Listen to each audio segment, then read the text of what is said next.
Hey guys, my name is Troy, and I got into a real detective story. All this is because kissing my beloved girl turned out to be dangerous to my life. I've always been a little slow, both in life and especially in relationships. I fell in love for the first time only at the age of 17, after my friend Lily said that we were dating in the form of an ultimatum. She was a smart girl, so she immediately realized that I was a total zero in relationship matters, so she even made a dating schedule for me. And as for me, I realized that in general, girls are cool, soft, and funny. I didn't really have time for them before, and I didn't notice the obvious as I was busy with projects, studies, as well as other things. Lily is, of course, the best. She's the most intelligent, beautiful, understanding, and wonderful girl. And most importantly, she doesn't have these strange girlish oddities like buy, give, and don't be silent. We became friends with her after a joint project in biology. At first, I thought that it was horrible to have a girl as a partner. I was ready to forget about good grades and didn't hope that she would do at least something. What's more, Lily did not look like a smarty, but rather like a cover model. But it turned out that, firstly, I do not know anything about girls, and secondly, in terms of knowledge, she is in no way inferior to me, and in some areas, she's even better. Lily had a dream to become a doctor since elementary school, but she had no money to realize this dream, so she had to grind away at school subjects and hope to earn enough points for a scholarship. Well, it's been like that for 11 years now. I love her. I didn't have any special goals. What I really liked was objectively not the best decision. I loved various detective and crime stories, but becoming a sheriff in our town was kind of, well, no offense to these wonderful people, but it wasn't even necessary to graduate from college to get such a profession. And nothing more terrible than a theft in a bar or a street fight has ever happened in our backwoods. As for the rest, I was just studying and doing what was interesting for me. As soon as I was fond of physics processes, I received another diploma for a successful project. When I wanted to study art, I took part in the conference presenting my report. In short, I was walking around and collecting various achievements. When I started a relationship, my ardor of a researcher was directed towards romance. I was constantly reading books about psychology, searching for various pickup things on the internet, as well as consulting with older guys. And for the first 6 months, Lily and I were only walking around holding hands because it wasn't written in all that book rubbish about how to kiss a girl or how to dare to do it. But even then, my girl understood my torments correctly and did everything on her own. I brought her to a beautiful place, read poetry, gave her a bouquet, when she rushed to kiss me, throwing the bouquet away. It turned out somewhat funny when our teeth were knocking against each other, and this was painful, but in general, everything was not that bad. And from that moment on, our relationship shifted to a new fabulous level. But I would not have written this story if not for what happened to me later. You understand that emotional nudity is a personal matter, and it is not something to be shown to strangers. And I have a warning here for other naive idiots like me. About a week after the first kiss, I noticed that something was wrong with me. You see, I've been living with my body for 17 years, taking care of it, feeding it, sometimes making it engage in sports, so I noticed small deviations right away, but I blamed it on stress and fatigue. Well, after all, why panic if you suddenly feel dizzy or you have a persistent desire to hug a toilet? In fact, what I felt most of all looking like toxicosis. If I were a girl, I would have rushed to the hospital as soon as possible, especially since everything, namely the first relationship, a kiss, and nausea, coincided in such a wonderful manner.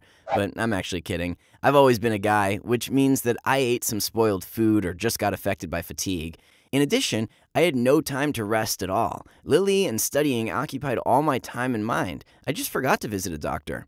Well, this was until the skin began to peel off my lips. I mean, literally. At first, it looked like the usual weathered skin, which happens sometimes. Mom gave me an ointment, but like any guy, I was against using a lipstick. So out of habit, I just chewed on the weathered areas. My skin was getting covered with strange pimples, and this was really annoying. Lips didn't really matter when my face looked like a sponge. My parents laughed at me and said that my puberty has lasted for too long. My mustache was already growing, but the acne has just started to appear. It was not funny. What if Lily breaks up with me because of my acne? So I stocked up on various things from the pharmacy and started to actively fight pimples, which were only getting bigger, and they really hurt. They didn't look like teenage acne. In our class, Only Lily and a couple of girls were lucky. The rest were decorated like Christmas trees all the time. That's why I can be called an expert on acne of all types and qualities. And trust me, my pimples were different from what my classmates had. Most of all, based on the pictures from the internet, they look like abscesses.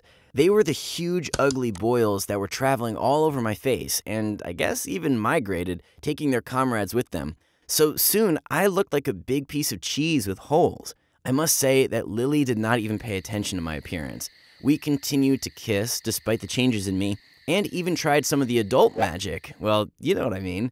And I felt like the happiest person on earth. This was until my skin began to peel off.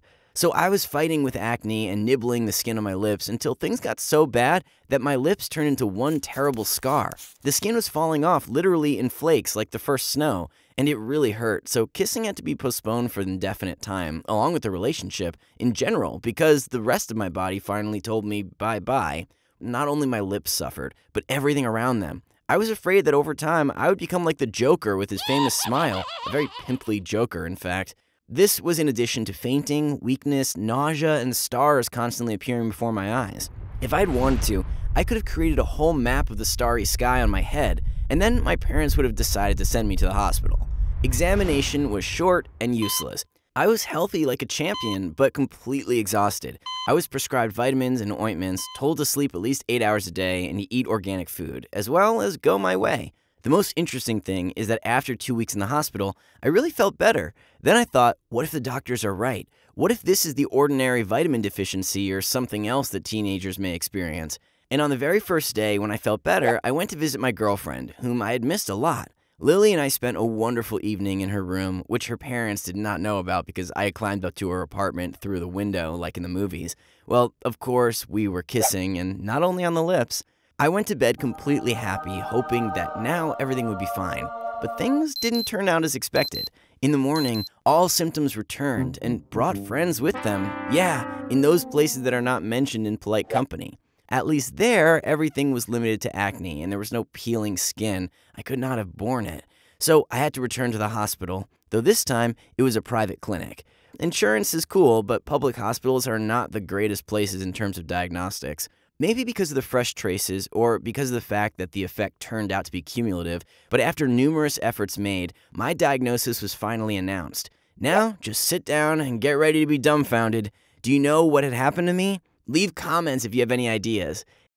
You still won't guess because this is complete nonsense. This is impossible in any circumstances.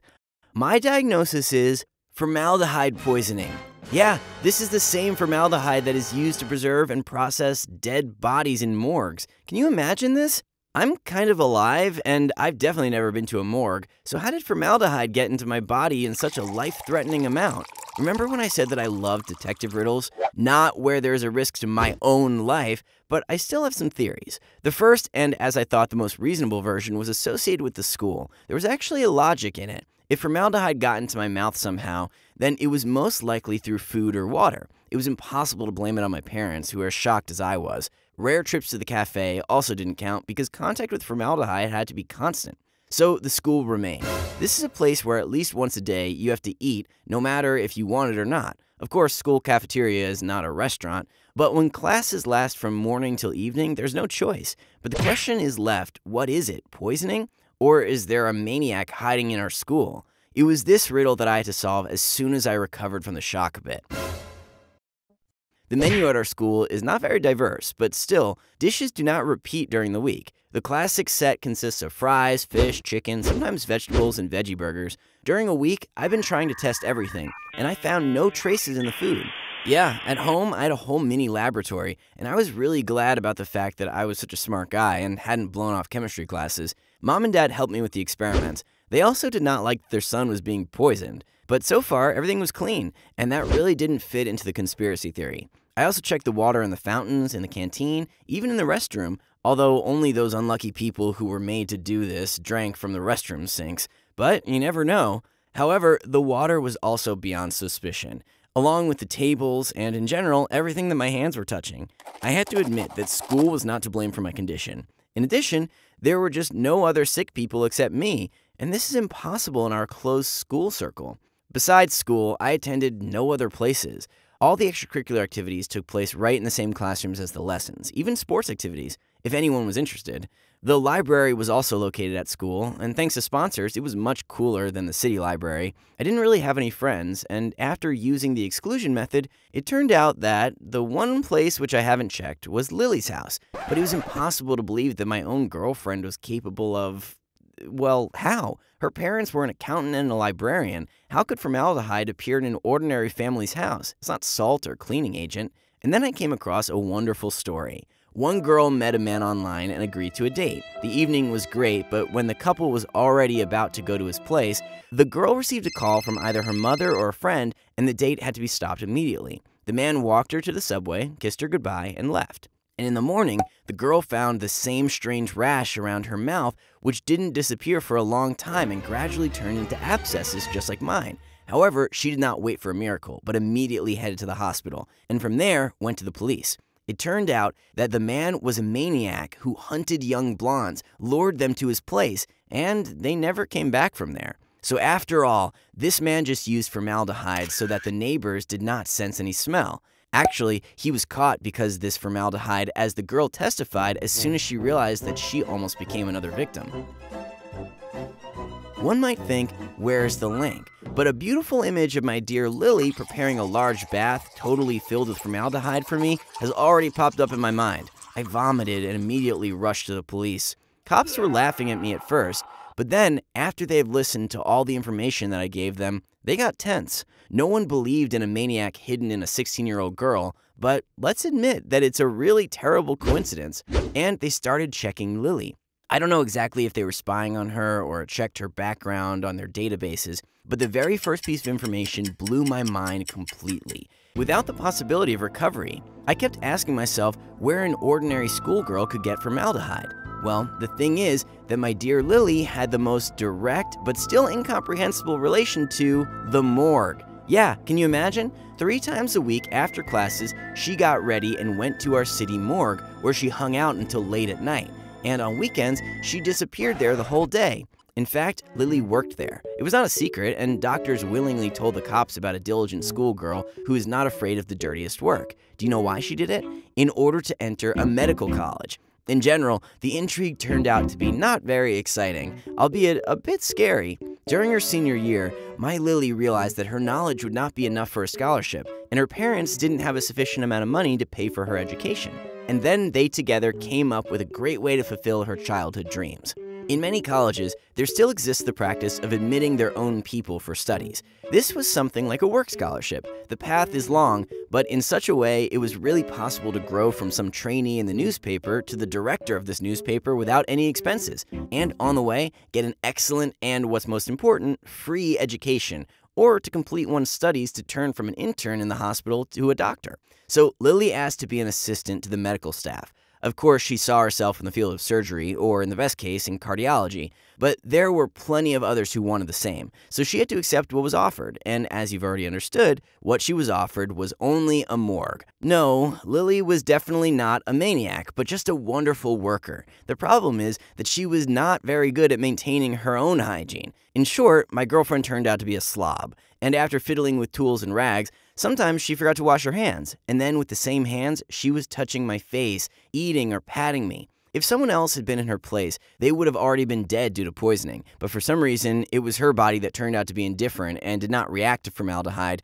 but mine responded perfectly, and I began to get covered with acne and then heal the inflamed and peeling skin. In short, I broke up with Lily. It was not very pleasant to know that, kissing with my beloved girl, I was actually licking someone's grandmother and homeless people who were not very clean. I didn't tell anyone the real reason, I just said that we didn't get along well, but I personally prefer not to see Lily anymore. I want to say to everyone else, guys, always wash your hands without fail, especially now that COVID is raging around. Also, watch out for those whom you date, because dealing with slobs is not only disgusting, but can also be dangerous. Write in the comments if anyone has any questions or opinions about the story. Don't forget to click on the thumbs up button and subscribe to our channel. It's not difficult for you, but at the same time, it pleases us and the authors of the stories.